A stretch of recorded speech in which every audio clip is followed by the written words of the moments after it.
So, how did you get started with your podcasts and your YouTube channel? How did you get on this wavelength? Yeah, actually, I've been wanting to do a podcast for a while, and it's been like kind of like a barrier. Like I had this limiting belief about, oh, there's already a lot of podcasts, and what are you going to do that's different? What are you going to do that's unique? And I think it's just something I've been craving for a long time, to have kind of these kind of conversations and to meet interesting people. And yeah, it was just something I had to break through and make it happen. And Yeah. just one day I was just like I had an idea of who I wanted to interview, and I just started reaching out to that person, and it just happened. hmm Do you find that it's like a addition to your own inner mind work with doing the podcast? Yeah, I mean, like, I've been reading a lot of books and before, so I've been doing a lot of reading a lot of stuff, especially the psycho spiritual space, for years. So this was like kind of and then I was also writing on my blog, so I started writing a lot of articles and just writing and reading and doing a lot of that, which I really enjoy, and I could do that for hours. But then there was also, like, there was just something about getting into a conversation that's real and alive with somebody else that I felt like that was missing. Also, that it was just something about that was just like kind of more risky. It just feels safe to sit like at home and read books and write articles, but to get in front of a camera and to interview somebody, like, definitely takes a lot more nerves. And you also have to reach out to the person. You have to reach out Yeah. to people, and that's not easy. And then, like, potentially dealing with rejection. hmm Um, but in regards to what you're saying, like the inner process, like of, just reading and writing and then having these conversations with people, it just felt like a natural extension for me. hmm Yeah. I feel you, man. And I think it's because it's like we're, as you do this thing, you're almost on stage in a way, and you don't know what I'm gonna say. I don't know what you're gonna say. So I have to hold you accountable almost for your words. And if you're just writing a book or something, like there's no other live participant in the art or in the act of creation. It's just you. So it's like it's almost like we're acting, but not really. You know what I mean? Yeah, I'm curious, what made you start the podcast, because it looks like you've been doing this for way longer than me. I'm just getting started, but it looks like you've racked up quite a lot of episodes on your podcast. So I'm curious to hear just a little bit how you got into it. It was really just out of I was listening to a lot of podcasts myself, especially like Duncan Trussell. He's in the same vein, and then I realized, like, wait a second, I can just do this myself. And there was a big hump or a hurdle that I had to get over with, like you said, reaching out to people and dealing with rejection. And I don't know. Once you get over that, it's kind of like smooth sailing. You know what I mean? I just kind of I identified. I made a list, literally like a list of certain people that I wanted to reach out to and have a conversation with, and sent them an email. And then ever since then, it's just been like, one after the other. I kind of like don't even think about it anymore at this point. I just kind of say, oh, that person would be cool to have a conversation with. Let's do it. And I don't even think of it as like a podcast. I just frame this as a podcast, even though it definitely is a podcast. But it's really just me wanting to have an insightful conversation with other people that um, I can't usually have with regular people, quote unquote, or in my regular life. You know what I mean? Like, it's just like diving into the human condition that isn't necessarily attainable or accessible in my regular life. So I'm like, well, I got to find a way to, dive into these ideas somehow with some people. So I just kind of, use the amazing technology of the internet, and here I am still doing my thing. And it's just fun. I just enjoy it. Like, I don't care who watches this thing, to be honest with you, man. I don't really care um like where it goes. I'm not expecting anything out of this whole platform. I just really like connecting with other human beings.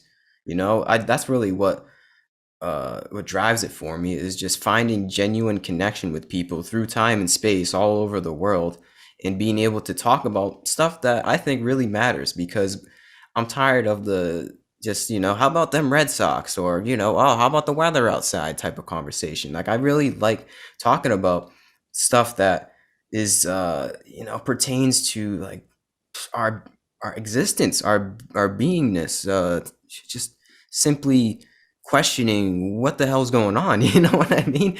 So this is just an extension of me wanting that, and finding other individuals that are on that same wavelength like you, and from there publishing it online. If people want to tune in, they can. If they don't want to, it's okay with me. That's fine. They don't have to. But it's just like, at this point, it's just fun. I just really enjoy doing this. Yeah, I think I kind of had a similar motivation. I would catch myself like, talking to some of my friends of like how I would have this desire to connect with people that are really diving deeply into different ideas, because I really see like the podcast space is it's like idea space, Mm, and I wanted to have conversations with people that are like I would read a lot of books and a lot of stuff, and dive really deeply into ideas and write about them and think about them, and and then like I love my friends, but it's like I can't necessarily go deep into certain conversations unless they've kind of dived deeper and really thought about these things and sat with these things and read the certain books and came across certain thinkers. So there was that kind of longing, and I guess there is like an intellectual aspect to it, to connect with other people that are really into the idea space and to really like studying things and diving deeply into them. So I hmm. think I had a kind of a similar drive to starting this podcast in that regard. Yeah, man. I just see it as an extension of my practice of going into myself. Like I asked you before, there, you can probably see it in some of the conversations. Like, people have said some stuff with me. I'm just like, oh wow, oh my god, like I can't believe they just like they said that like profound statement. It's just like it's just like there's just some things that if you say in the right way, in the right context, they become psychedelic. These conversations that long form with another person or other people in the right way can be truly profound and come to some crazy insights. But I don't know, it takes like the right kind of vibe. Like, it has to be the right kind of conversation. I don't know how else to explain it. Like, there has to be like the right kind of subject matter. And if you really if you, it's like two people have to be on the same wavelength, and if they are, you create this one mind, and it's like a tennis match that goes back and forth. You know what I'm saying? And then that one, it's like you just go deeper and deeper and deeper, and then you just come out on the other side about an hour and a half later, and it's just like magic, man. It's just like, I don't know. It's like hard to explain. I mean, you probably know. It's kind of like almost going on autopilot for a little bit, and then letting just the universe guide the way with your words, and it's almost a meditation, you know. Yeah, like what you're saying to me right now, it's really reminding me of this. I've been doing this practice. It's called circling. I don't know if you ever heard of it. I recently just had Guy Sengstock on my podcast, and he's credited as the guy who kind of discovered this process. Mm-hmm. And that's really what it is. It's a way of relating to people that really puts you in a flow state and it's kind of an interpersonal meditation. And there's actually another aspect of it that a guy sang stock and he's been doing with John Vervaeke. They call it dialogos. And I think that's really what you're pointing at and saying that when you have this kind of merger, Yeah. and where your minds start coming together and everything, it stops being so clear where you are and where I am. The boundaries kind of start to dissolve and we get into this kind of flow state.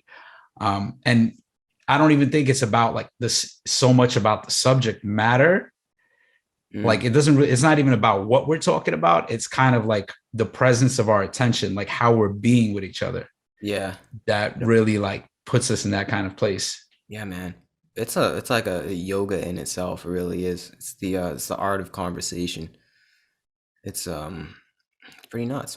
I That's encourage what anybody. That's what I named the episode with Guy Singstock. It was Yeah. the yoga of conversation. Hmm. It's a thing, man. I mean, I encourage people to try it, but think about how rare that is in our society to have long form, meaningful conversations with another human being and really be authentic and vulnerable with your words. That's some rare stuff, man. I don't know. Yeah. Have you ever tried the circling practice? No, I don't think so. Could you go into that a little more? Yeah, so I actually ran across this practice this past summer. So I was looking to do a meditation retreat, and this is still when everything was locked down. You know, COVID, like it was kind of on its way out already, but you know, last summer like things were still locked down, so it was really hard to find a place where I can go on retreat. And I had this little window of time when my wife was taking the kids to our Poconos house with her mom, and that was like my time to go. So it was like this really narrow frame, and I started kind of posting and asking people on like forums, like, "Oh, where can I go on retreat?"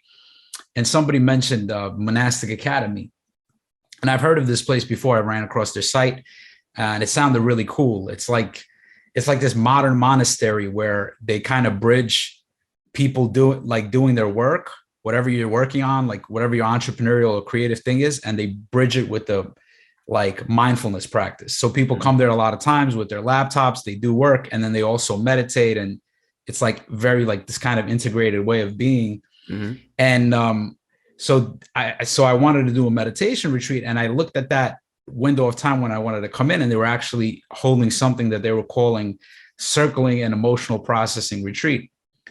And I was like, all right, this sounds like, I started reading it. I was like, this is not exactly what I'm looking for, but like I wanted to do a silent retreat, just a silent meditation retreat. But I'm like, all right, this is interesting. And it was like a 5-day thing. So the cool thing about monastic academy is you could just come there whenever you kind of want. You just schedule it and you come in and you stay for as long as you want. So I kind of created my own little retreat. I was like, I'll come there a couple of days early. I'll do the 5-day circling and emotional processing retreat. And then I'll, stay a couple more days after. So it'll be 10 days altogether. And yeah, and that's where I discovered this practice. And it was just so it was like what I was missing in my life. Because I feel like I would feel a lot of times with my friends and people that I'm close to, and just in conversations with people, that there would be like a deeper level that we can get to. Like I knew there was a deeper level, but I didn't know how to get there. And it's like I felt like I should lead it, but I didn't know how. And just being here and going to this place and learning this practice and just seeing what it's like, and it just gave me the tools to have very deep, vulnerable, and uncomfortable conversations with some of my friends. And it really started to shift things for me. And actually, right now, I'm doing a facilitator training. It's a 6-month training. I'm doing it online to become certified in doing the circling facilitation. And it's just something that I highly recommend. And actually, something you said before about the conversations being psychedelic, that's actually how I describe circling. Is kind of like, it's very psychedelic. You have to experience it.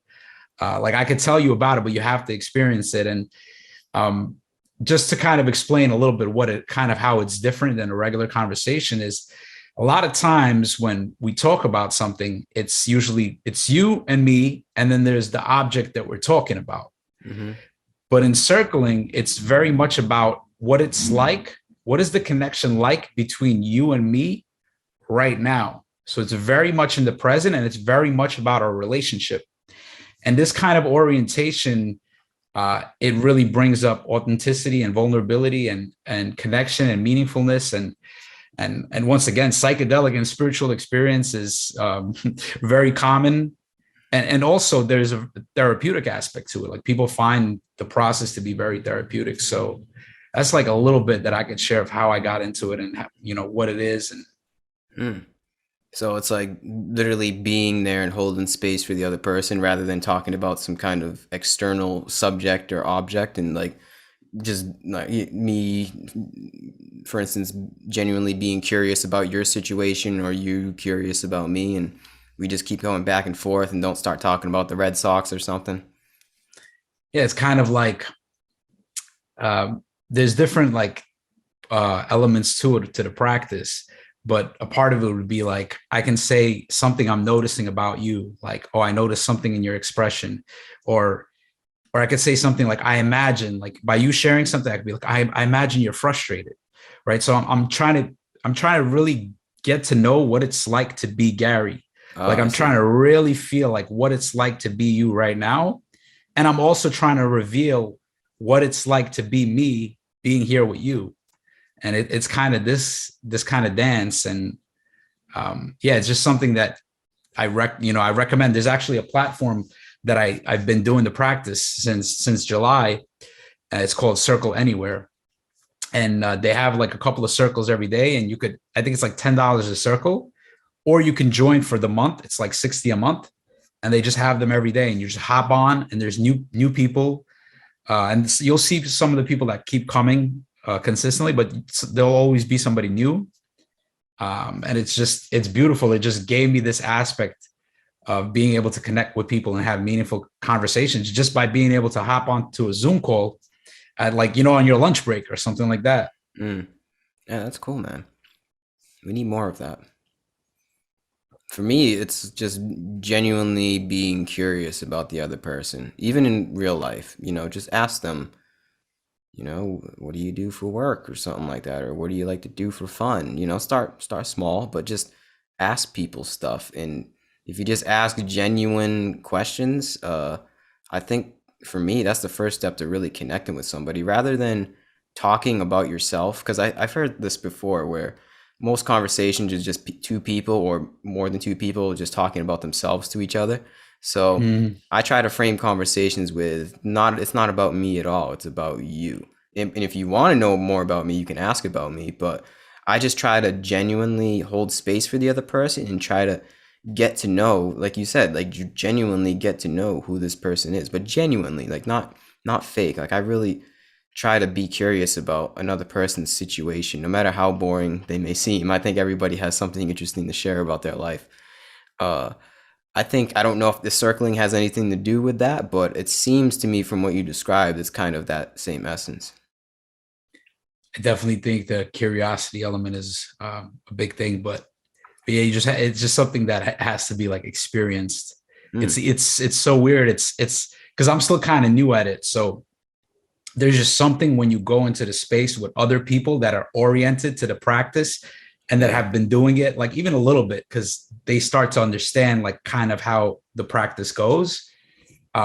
It's just a different like feeling. And Mm-hmm. then it's like, well, I'll get into conversations with friends and people, and it's like, I don't even know how to be like that yet. Like I haven't learned how to like completely embody that way of being, not, like out of the practice. It's similar to like your meditation practice. When you get into a meditation and you calm yourself down, and you can enter a completely different space, but to be in that space with somebody else, or while you're working or while you're doing something else, it's challenging, right? Like that's not something that you really have to progress in your practice, and become a lot more skilled to be able to kind of take that off the cushion.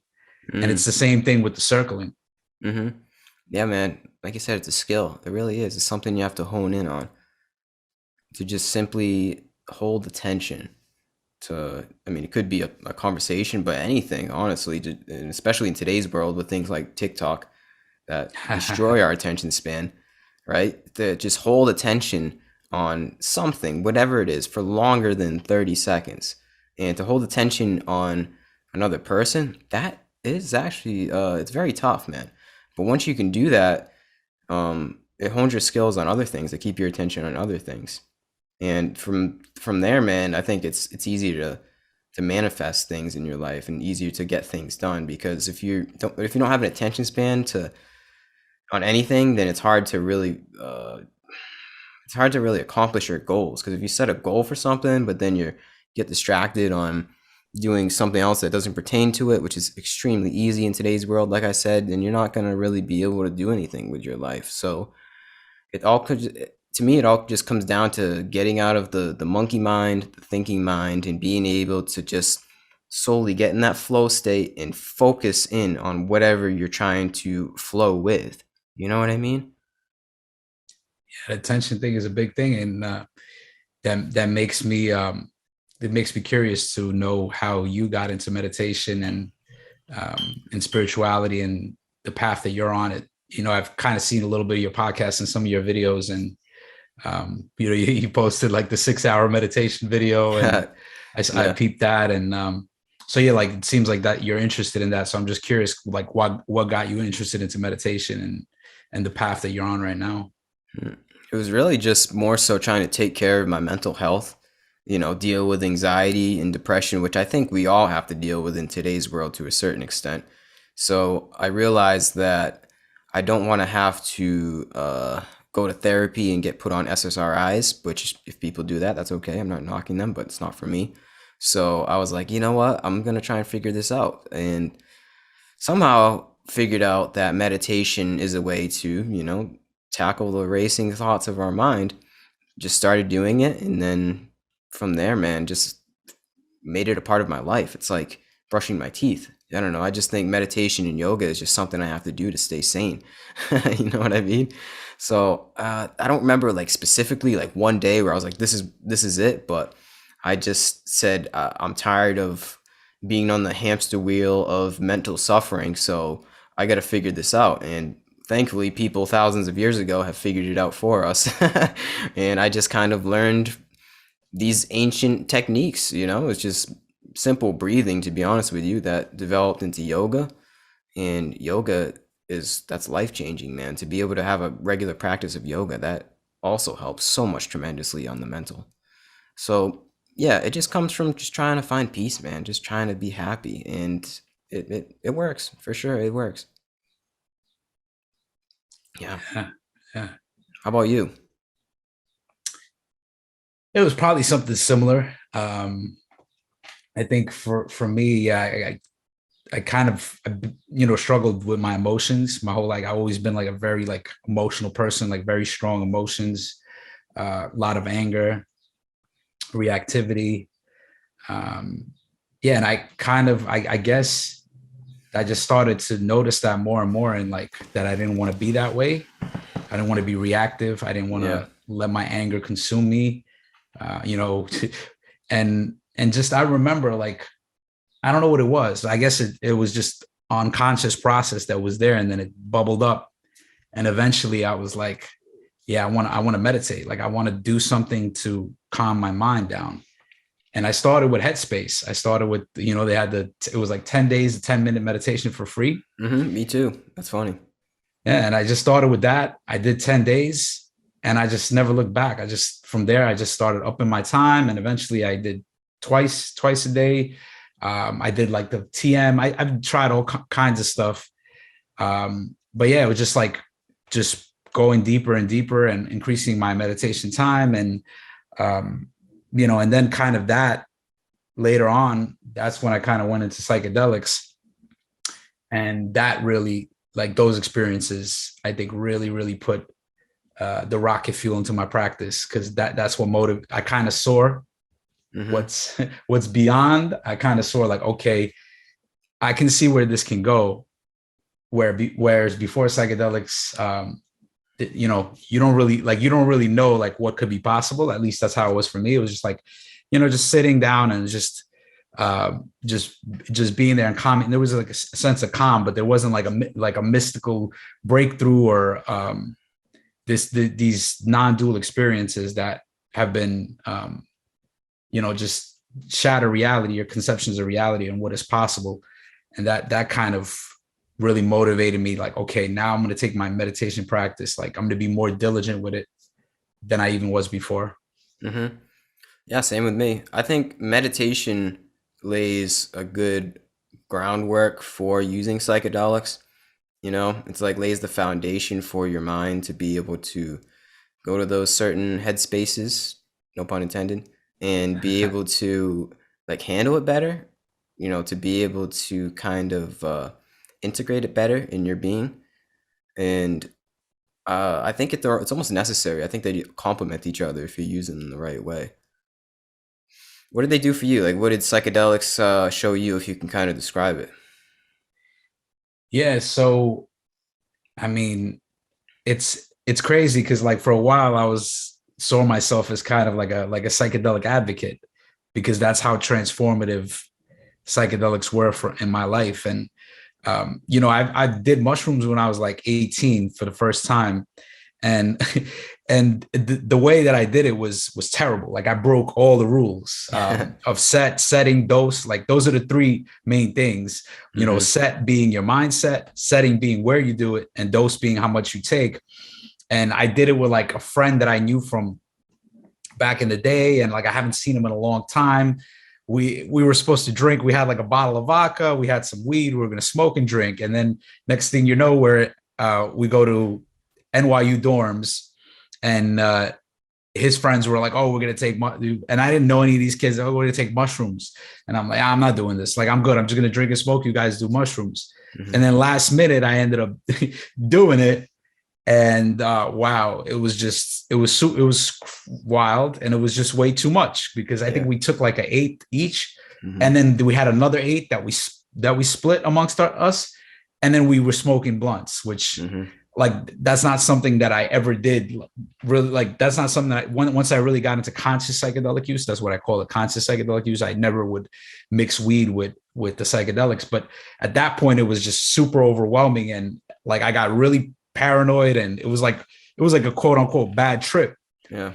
But when I came out of it, I was like, oh, like when it started to wear off, I'm like, oh, this shit just fucks with your mind. Like this is all like it's just a trip. And I don't know how that affected me, but I'm sure that just that experience did something. It shifted me somehow that probably changed the trajectory of my life. Yeah. But it was only later on, I think, that was kind of my initial like doing mushrooms. And then I did maybe mushrooms like one more time when I was like 24, like a little while afterwards with a couple of my close friends. But once again, this is before I really understood how to use them in a conscious way. And it was more just like recreational. It was later on that this was kind of when I was going through, you could say like a identity existential crisis thing. And I went on this retreat. I actually had kind of like he was kind of like an unofficial mentor to me, but he used to be my jiu-jitsu teacher for a little while, and then he moved to Costa Rica, and he had this little retreat, this like personal growth retreat, and I came out there, and it was a great retreat. It was really impactful, but you know, I know he was using at that time, he was using a lot of ayahuasca. He was doing these ceremonies, and according to him, it was like transforming his life. So I was just, you know, and the way he was explaining, he was like, oh, listen, like you basically drink this stuff and it tells you what you need to do in your life. You go and do it, and then you drink it again, and it tells you what you know what to do. And it's just like you're just constantly leveling up. And that's kind of how he framed it. And at that point, I'm like, oh, I want to level up. I want to do better. I want to do all these things. And he kind of like, I basically ended up getting the contact. He put me in contact with a shaman. She ended up hitting me up, and yeah, like when I ended up, you know, speaking to her, and she kind of made sure everything was good. And she told me, she's like, listen, come, this is when we're doing it. It's 2 days. He's like, I recommend you do two nights. And those 2 nights of doing the ayahuasca and being in that ceremony, in that space, how the shaman, who like I still have like a very close relationship, I feel like to this day, like the way she held that space and being with that medicine and using it. And I've never experienced anything like that because before then, it's like I've only been in spaces where everybody was like puffing their ego up, and it was like, you know, it was just like that's how it was kind of for me growing up in Brooklyn, like everybody just flexing on everybody else, and you know, just wearing a very, you know, strong ego and a very strong mask, and not showing your vulnerabilities to other people. But being in this space was completely different. You know, just the medicine just dissolves your ego. So I just had this very like unity, wholeness experience. Was very healing and very transformational. And then also like the sharing you do afterwards, after you do it, talking to other people. It was just like, I didn't never connected on that kind of level. And I'd never been in a space like that. And like now in retrospect, I see that those kind of spaces, they actually transform your consciousness, even if it's temporary. Like you go into an environment like that and you're actually the better version of yourself. and then you go back home and you kind of regress a little bit, like you slump down more to your baseline. Mm-hmm. But being in these kind of environments, they kind of start uplifting your consciousness. And if you could actually create that kind of environment back home with your friends and with your family, and the more you could kind of integrate that into your daily life, I feel like it becomes that kind of environment where you're constantly elevating your consciousness. Mm-hmm. Yeah, it seems like that's what is the goal of these psychedelic experiences is to take these crazy mystical places that we go to, I guess you could say, and then bring it back home, like you said, to be able to still build here and build your life here. Because it's cool to go be able to go to a psychedelic retreat, but you gotta come home. We always come back. You always come down. So I think the true purpose of using psychedelics is to, yeah, tap into the higher parts of our being. But then also, what are you going to do with that? Like, what are you going to do with these insights in different perspectives on life, right? How did you change from before these psychedelic experiences to after? Yeah, so there was actually something else that you were saying about taking the like insights and taking the experiences and integrating them into our Mm-hmm. daily life. And so that was really the, I think, the challenge. And when I first was coming across these things and having these experiences, like I was just an advocate. I'm like, everybody should do this. Everything is going to transform your life. Yeah. And in a lot of ways it did transform my life. And specifically, I used something called 5-MeO. This was after my ayahuasca experiences. Like I already did the ayahuasca and I was doing mushrooms, and it was just like, there was like kind of like this psychedelic phase that I was having in my life where I was just really into using these medicines. And I wasn't using them like all the time. It would be like, you know, a couple of months at least that would have to pass, or 6 months. But there was like several years where I was really into them. And it's when I ran across 5-MeO DMT, toad venom. Mm-hmm. And yeah, I actually have a video on my channel about that, using that, my experience with that. And that completely changed everything. Like it's kind of like after death before Christ. It was like there was life before toad and there was life after toad. And the way I would really say it is like, I can't explain that, I speak about it in that video, but to me, that experience was like, that was the true self experience. It was just, there's no other way to frame it than like, that was an experience of God. It was a completely ego dissolving mystical experience. And it was completely terrifying. It was the most terrifying thing ever that I've ever faced. But just going through that and seeing what lies behind the ego, like what Mm-hmm. lies beyond the ego. Cause I've never had something like, even in my other psychedelic experience, I never had this complete ego dissolution. And that's what it was a complete ego dissolution. So after that, I could not look at life the same. I could not live in the same way. After that, it was like a no going back. That's when after those experiences, I was like, okay, I have to meditate. Like I have to get deeper into this. I have to go deeper with my meditation practice. And it just transformed everything. Like just everything became kind of like magical in a way. Like there was this Mm-hmm. sense of that. And there was definitely an afterglow to it. But then there was also the struggle, because it was like a taste of something like that. It was a taste of something that was so sacred, so divine. And then it was coming back to the ego and coming back to relative reality and having to function and having this experience. Like, how do I fit this experience into my daily life? And that's been an ongoing process. Yeah. It's been like, it's just been something that I constantly have to work with and constantly have to integrate. And that's why I kind of fell back from being like this advocate of telling people to do it or not do it, psychedelics, do it or not do it. But it's just, if you run across it, there's going to be a lot of beautiful openings potentially, but there's also going to be a lot of challenges.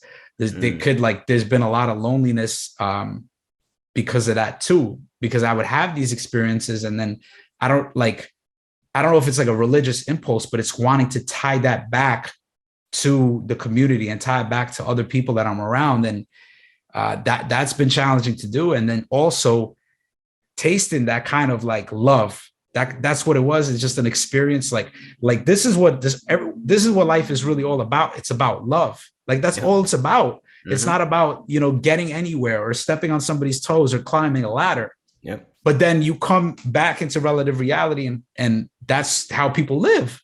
And there's all this wiring in our minds that pulls us into that way of being. So how am I going to show up in this world and still hold that in my mind? Like, oh, it's really all about love. That's what really, really matters. So how can I get the work done? How can I do the things that I need to do while holding that perspective? Mm-hmm. It's a test, man.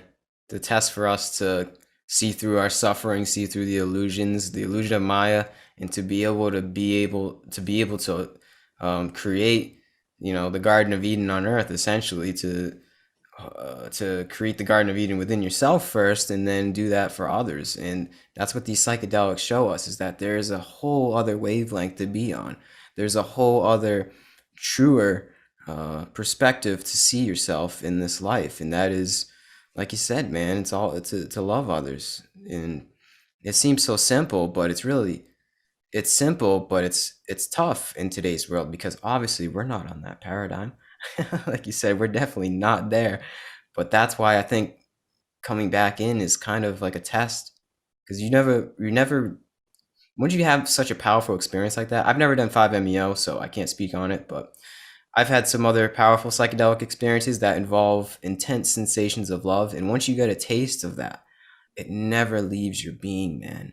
It's just forever ingrained in your brain somehow. Like something happens where it just flips, where no matter what happens, dude, no matter how dark or bleak my life gets, or I see the world getting, I know that somehow it's all about love. And there's nothing that can really sway me away from that. And it's beautiful, but also a little bit harrowing at the same time to have that, because it's like, oh, dude, I wish we could be on that same wavelength. Like, wouldn't that be beautiful?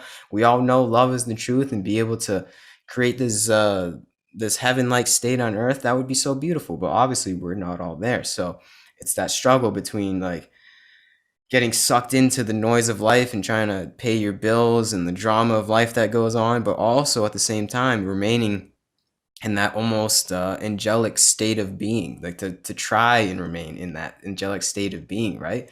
And it seems like you said, man, a whole different wavelength. It's like you get almost put into like a different timeline. Like it's almost like a rite of passage or an initiation process in a way. It's like, all right, you went through this, you can't go back now.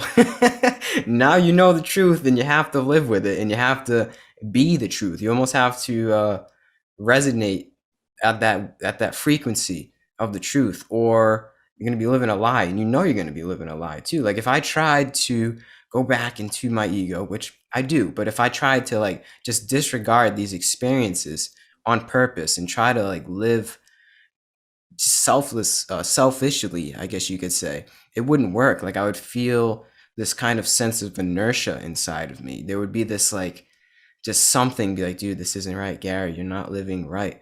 It's something that it's a double-edged sword, man. It's like it's tough, but also at the same time I feel like there's something that's worth it to try and resonate at that compassionate level of being.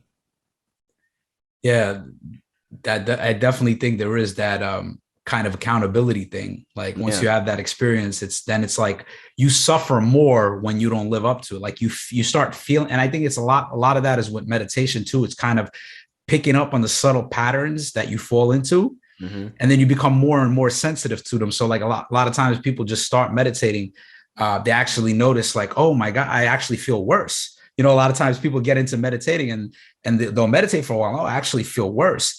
But it's really because now they're starting to notice their thoughts. Now they're starting to Yeah. become aware of all that chatter.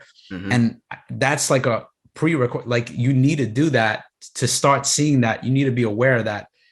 Unfortunately, that's what it seems like. You got to be aware of like how that creates the suffering Yeah. to transcend it. So it kind of, there's an amplification of the suffering that you kind of feel. And I think that's what happened to me. Like after psychedelics, there was a lot of the heaven, like even during the experiences and after. It'd be like there's the heaven and the hell, and it's like I've seen both, and I know both are possible, and I'll bounce back from one and the other, and it's just like whoa. It's like everything gets more intense. It's like the intensity lever goes up on life. And that's what it does, like makes everything more intense. Mm-hmm. So that's why it's like, well, I don't know if I would recommend it. It's like it might make your life, it's gonna make your life more beautiful. It can make your life more beautiful, but it could also make it more challenging and more difficult in some ways. Mm-hmm. But you probably wouldn't want it any other way, right? I mean, I know I wouldn't, and I guess that's why that's why I came across these. That's how my life unfolded.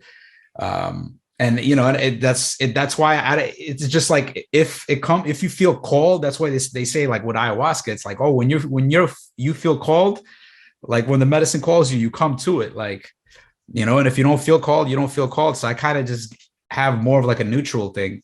Mm-hmm. I let people know, like people in my community know I speak openly about it, and I'm kind of the gateway to, if people want to try it or get into it and do it in a safe way, I try to like provide that kind of connection. But I also like became like, even in my own life, I haven't, like the last time I've done psychedelics was like over a year ago. And it was like a big trip on mushrooms. It was like a 5 gram trip, and it was wild, but like very ego dissolving and close to the five, in some regard, close to some of the 5-MeO stuff.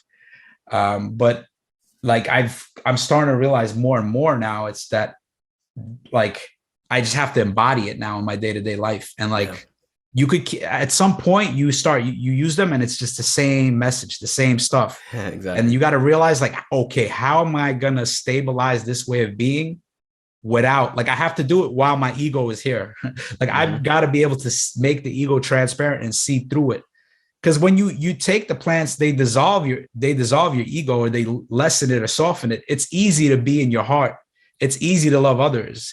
Like, as people do in MDMA and they're hugging everybody and they love everybody, or, you drink some ayahuasca and it's like, oh, I love everybody. I love everything. Once it goes away, then the ego goes back online, and you have this strong sense of self and direction and what you want and what you want to do.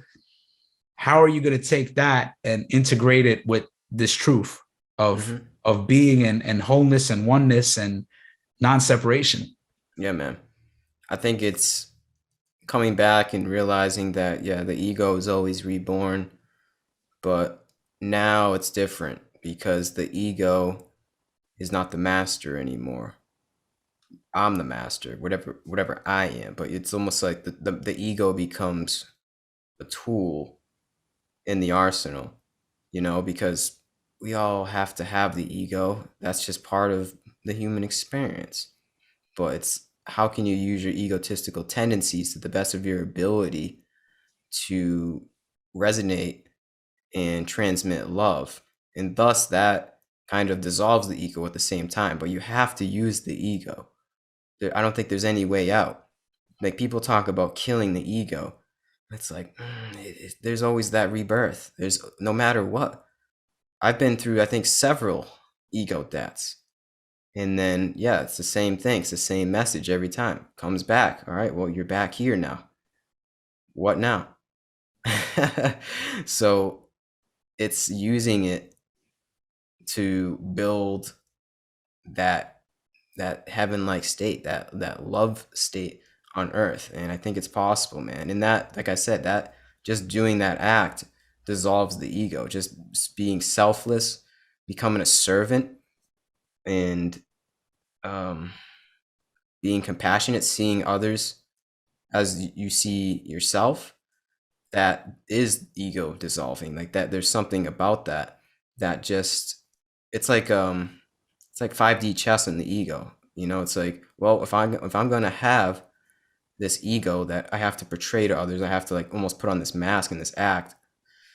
Well, I'm going to use it to serve others' egos, and in that process, like I said, it kind of is that dissolving process. It's like, because the ego is separation essentially, right? It's our boundaries that we put up. But if I use that effectively to not even recognize your boundaries that you put up and just serve you to the best of my ability, or serve anybody or anything, there is that dissolving of boundaries through that process. At least that's what I've found. Yeah, the whole idea of what the ego even is quite fascinating. And I'd actually say it's like, well, if you want to know what health is, right? Like you never know what health is until you get sick. When Mm-hmm. you get sick, then you notice like, then the sickness goes away and you get better. And you're like, oh wow, I'm healthy. This is what health is. You don't really Yeah. feel that kind of being. It's very transparent. And that's how our being is also. So when you dissolve the ego and you make it go away and then it comes back online, you're like, Mm-hmm. oh, now I know what the ego is. Now I kind Yeah. of understand what the ego is. And I also understand that there's something that's beyond that from where it arises. Exactly. and Yeah. and and to me the ego is an illusion, but Mm-hmm. it doesn't mean, it also doesn't, like when I say illusion, it doesn't mean that it's not real. It just means that it's not ultimately real. It means there's something that underlies it. Mm-hmm. And that just that realization softens those kind of egoic patterns. So they're still there, they still come up, but you can have more awareness and you could just see them and understand, like, yes, I have a personality and this person has a personality, and I have likes and dislikes and preferences. But I could learn to kind of let go of that, and there's more of a softening around it. Yeah. And just like, that's, I think, what you're talking about with the dissolving. Like when there's a softening, we get into the we space. It's not so much Artem or so much Gary. It's now there's this we space that's kind of a little bit of you, a little bit of me, and there's something else Yeah, here. exactly. Yeah, something else. Yeah, it's hard to put words on it, but yeah, it's like it's a new form of consciousness when you can enter into that we space. I like that, the we space. Yeah. I think it's just well, the ego is obviously created from the external environment, from how we were conditioned as a kid. So I see this whole spiritual process as being a deconstruction process of our conditionings and then conditioning ourselves into our true being. And that takes time, it takes effort, could be a little messy because it's been over since we were born, we've been conditioned into the ego. And that's the spiritual process, is like figuring out the tendencies of it and being like, where is that from? Why did I think like that? Why did I take this action? Was that of the ego? It's just like an examining process of this thing that's almost like a parasite, you know? But it's like, yeah, it doesn't leave you. Like it's like it's forever. That's like, well, I almost have to live with this forever because like we we were almost brainwashed into it. We were conditioned in the Western world just through our media, through our language that we use. Like it's like something that we have to live with at this point. Like there's no going around it. So it's just an examining, deconditioning, and then reconditioning process, and to become better versions of ourselves in the future. And then hopefully we won't have to go through this mess, man, that we're living in right now. It's just like a messy competitional aspect of living. Like it's just like it's all about me and my land and my stuff, and this is my stuff, that's your stuff, you stay over there and I'm gonna stay over here. That's ego. That you can see it on the collective level, and then there's also at the personal level. But that's not connected to source, man. It seems like we're under this spell, right? Like there's like something that is just it's like taking a hold of us. Like there's something that is just leading us astray, and it has been for a very long time. I don't know what it is. Some people say it's the reptilians, Satan, but there's some kind of darkness that lies within us that is represented in our ego at this point. Um, but yeah, I think we're at a point right now where it's like a new earth is coming, and it's the new earth of essentially no ego. But there is, obviously, we're still going to be separate, but separate and unified at the same time, which is a different layer of consciousness. It's like it's something that we've never experienced before, and I think we're heading that way, and it's gonna be, the world is probably going to become recognizable from that different layer of consciousness. Like we're going to be less competitive and more cooperative, and from there we're just going to become different beings essentially, and our brains are going to transform, and it's just going to be different. I don't even think we can really predict where we're going, but it's definitely going to be more on the wavelength of love, like you said. It all comes back to it. Yeah, I think I don't think there's anything wrong. Like, and I don't think that, like, I don't think the mess is gonna go away. The mess is just gonna evolve, and Hmm. whatever problems we have today, we're just gonna have a different problem And we can become more cooperative and we can become more loving, and there will yet be some other subtle layer and some other difficulty. And I think that's what this experience of life is. And I think that's what, that's the difference between relativity and the relative perspective and the absolute. And um, this experience, it has to be the way it is. It has to be messy, and it has to have light and dark, and it has to have these kind of problems and these kind of things for this experience to be, for being to know itself, for being to interact, for being to play with itself. Um, it has to be that way. There has to be an element of imperfection. So like, even like when some of the things you say, it kind of sounds utopian, Mm-hmm. right? It's like we have this ideal vision, this utopian vision, which I also have, but it's never something. It's not. You never get there, right? You never get there. You never get there. It's in a sense, that perfection is always here. It's always here, and the relative aspect, like as long as we're thinking in duality, right, wrong, good, bad, there's always going to be a problem. So I think the whole, it's not killing the ego or not having no ego. It's seeing beyond duality. It's seeing beyond dualistic thinking, which you could do in an instance, Yeah. right? So it's not about us like, oh, 100 years down the line, everybody's going to be enlightened. Everybody's going to be awakened. Everything's going to be perfect. I don't think it'll ever be like that.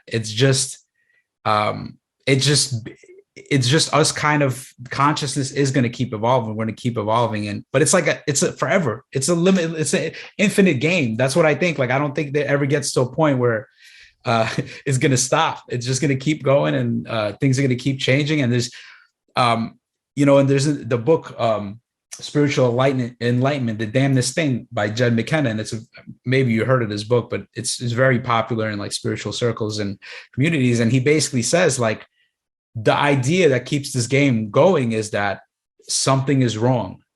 As long as we think something is wrong, this game keeps going on. Like you said, Maya Uh-huh. keeps going on. As Mm. soon as you stop seeing as things being wrong and you realize everything is perfect, the game stops. Right? It's like you step into the absolute perspective. You step out of duality, Yeah. and those kind of glimmers it's holding that paradoxical notion of like, oh, things are fucked up and things are perfect at the same time. Yeah. Yeah, I know what you mean. That's the game. That's the game that this oneness wanted to play with itself. Like God, I guess you could say, wanted to come here to experience what it's like to be Come here. separate. Yeah, exactly.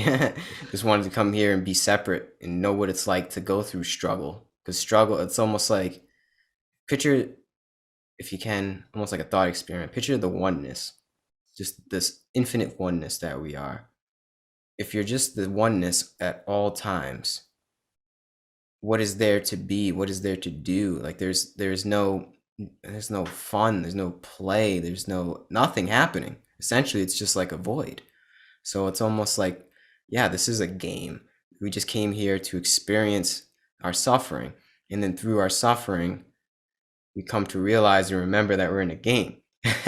It's this weird paradox, and yeah, it's like, so I know what you mean. It's all perfect, no matter what. Deep down, it's all perfect, but at the same time, on the relative level, it's not. And it's that balance. It's that balance between dualities where I think that's the path. It's the middle way between it's all perfect, kumbaya, but at the same time, no, it's not. There's suffering. And how can you balance the two and kind of dance between the two polarities and become essentially non-dual in that aspect, to be able to just to be the light of that oneness in the midst of the darkness. Yeah. Damn. Yeah. Samsara is nirvana and nirvana is samsara. Two Yeah, sides man. of the same coin. Yeah. That's what I've been coming to find out. It's just the dance between the two. It's the dance between the yin and the yang. That's what we are. We're the embodiment between the light and the dark. That's like true spirituality right there. Damn. Yeah, man. And it's just a game. It all goes, and I come to like a sense of less seriousness about life, I guess, or maybe taking different things serious than I usually would with this different point of view. It's like knowing what's really important, and like you said, man, it always comes back to it. It's about just being there for others and loving others in their suffering, whether they know they're God or not. It's just simply being there for others and sacrificing a little bit of yourself for others, and that seems to be the essence. Like I said before, it seems like a test for you. It's a test for all of us to be the servant and just get out of your own way, get out of your own head and the barriers that you build up. It seems like, how can you do that and truly be there for others? And I know, I think everyone can attest to it. It feels good to do that, right? To be there for others and truly, act in accordance to somebody else's well-being without asking for something in return. It feels good to me. It's like, it seems like that's the wavelength of flow, the flow of love, the plane of love. It seems like that's kind of that's the vibe, man, is to be on just, I'm doing this. This is what I do, and you can't stop me. I'm doing this for you. And yeah, it seems like to be the loving servant is a sense of peace. It's a sense of like selfish selflessness, you know? It's another paradox, is to do other things for people that in turn makes yourself feel better. And if you can find out how to do that in your own life, you're doing good. You're on the right path. Yeah, it's like you actually can't stop being selfish. But the truth is, what's truly good for you is actually good for others, and that's being selfless, and that's giving back Yeah. to somebody else. And in turn, there is something that makes you feel good about that, right? You feel like you're doing the right thing, because there is no others. Exactly. The other is you, and you are the other, and it's just that's what collapses. Mm-hmm. Like a lot of what you were saying, like one of my favorite spiritual teachers is Ram Dass. Mm-hmm. And, he spoke a lot about that, serving. He's like, love, serve, remember. And it's that sense of being a nobody when there isn't a sense of like, I have to gain, there's nothing for me to gain and there's nothing for me to lose. Yeah. Then I can serve. Mm-hmm. There's nothing else to do. So simple, isn't it? It's like, yeah, you're just here to love, man. You're just here to be here for others.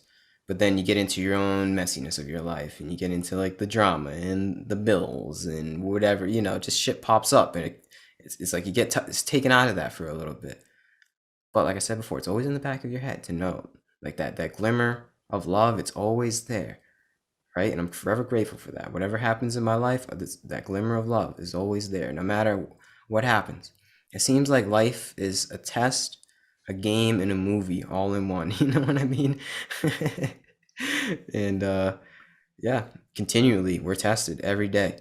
Every day you wake up, we're tested to be the best version of ourselves and to hold space for others and hold space for yourself too. Because like you said, it's the same thing. Yeah, man. That's the vibe. That's the wavelength.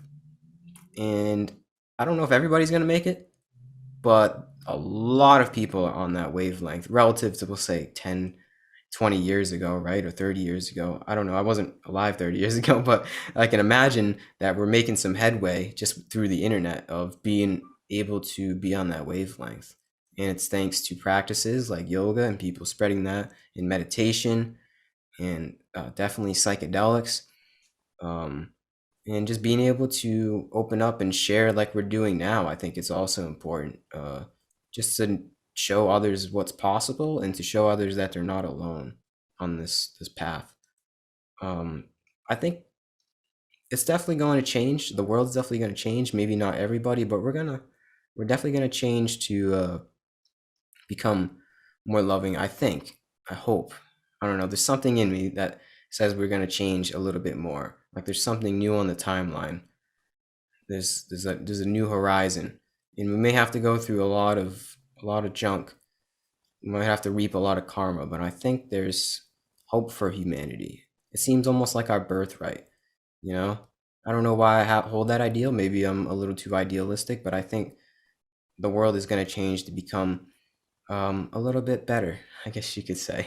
But either way, even if it doesn't, it's all good, baby. We're all good. Yeah, man. Yeah, I'm of that opinion also. I get into these conversations of, are things getting better, are things getting worse?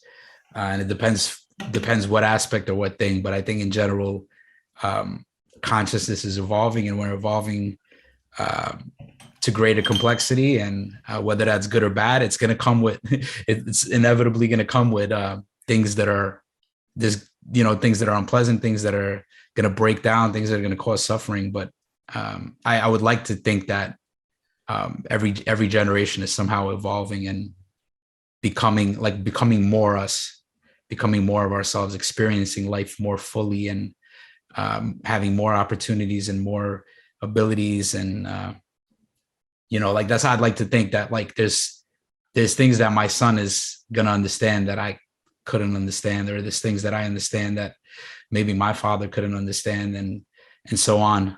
Like, I like to see that. That's the way I understand consciousness, is a constantly evolving phenomenon. Mm-hmm. Uh, but some people think that things are getting worse, or we regress, and maybe it's not, just continuously getting better. Maybe it's up and down, and just it's imperfect. But I Mm-hmm. think there is some trajectory.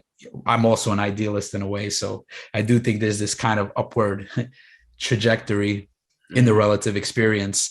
In the absolute, it's always perfection. It's Mm-hmm. not going anywhere. There's nothing to do, there's nothing to change, there's nobody to be.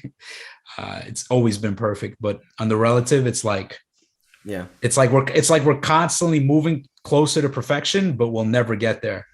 It's like infinite. It's an Yeah. infinite game.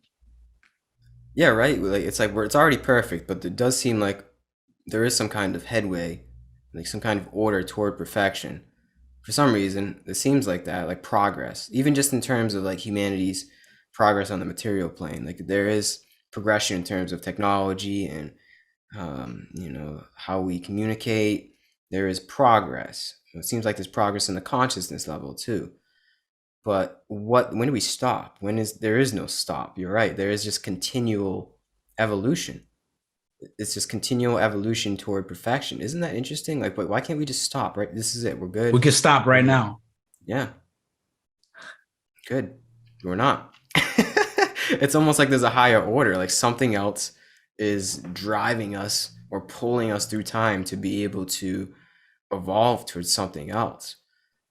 And it's using our egos. It's like it's there's our egos are the ones that are really doing it and building this whole new world. For what reason? I don't know. But there, it's like it seems like we're building something, right?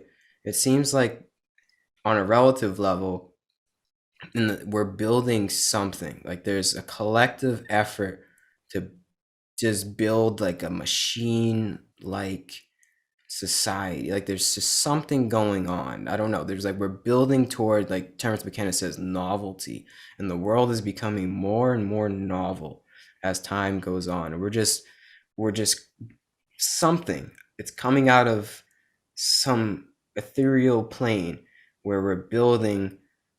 I don't know. We're just humans are serving to build. It seems like a whole different world, and as every day goes by, it gets more and more exponential in the novelty that is brought about.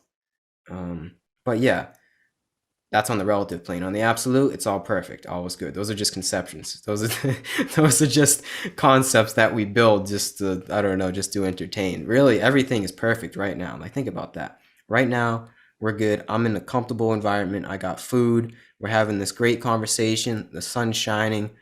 Uh, it's just a beautiful day. Like we're in heaven, You literally. you but I think the key is to feel that way, to think that Mm-hmm. when you're laying in bed and you're sick as hell, and everything's falling apart, and Mm-hmm. everything is, and to be able, because it's easy like to see that everything is perfect when things are going your way, but to Mm-hmm. be able to see that perfection when everything's falling apart, Yeah. that's the game. Mm-hmm. Exactly, man. Exactly. That's the test. That's the test.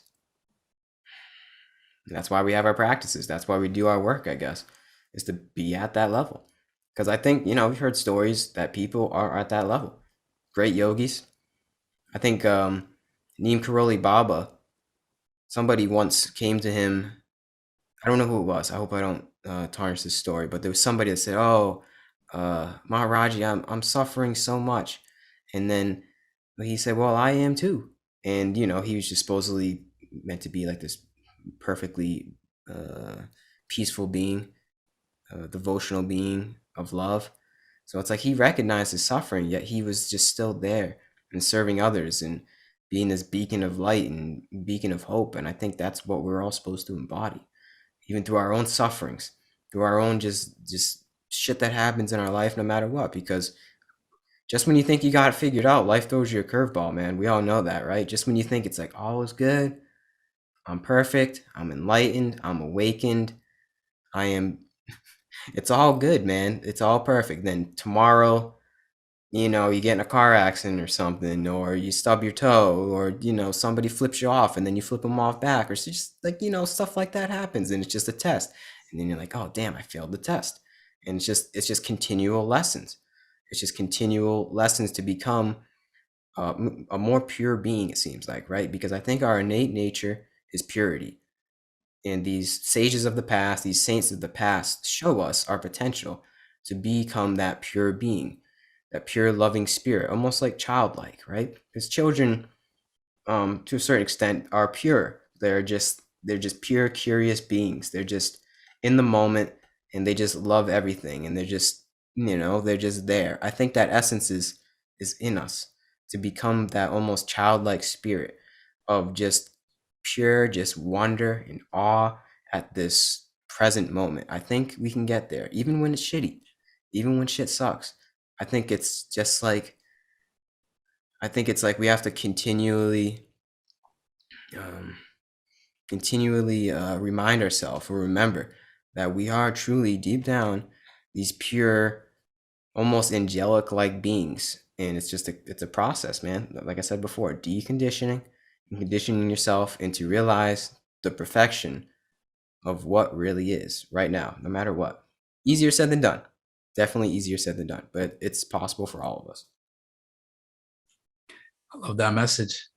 So I'm on a similar, I think we're on a similar wavelength, and maybe that's what made you reach out to me. Uh, Maybe you felt that same thing, but I Yeah, see man. definitely similar threads Yeah, in our man. thinking and our way of being. Hmm. So yeah, I appreciate you having me here and having this conversation. Yeah, man. Um, Appreciate you coming on. Likewise, real recognize real. Yeah. Well, I hope to stay in contact, man, and wish you all the best. Yeah, man. You too. And yeah, peace out. Thanks to everybody that came on here. Yeah. It's all gonna be good. It's all gonna be much, okay. much love, man. Much love. Much love and peace Take out, man. care. Yep.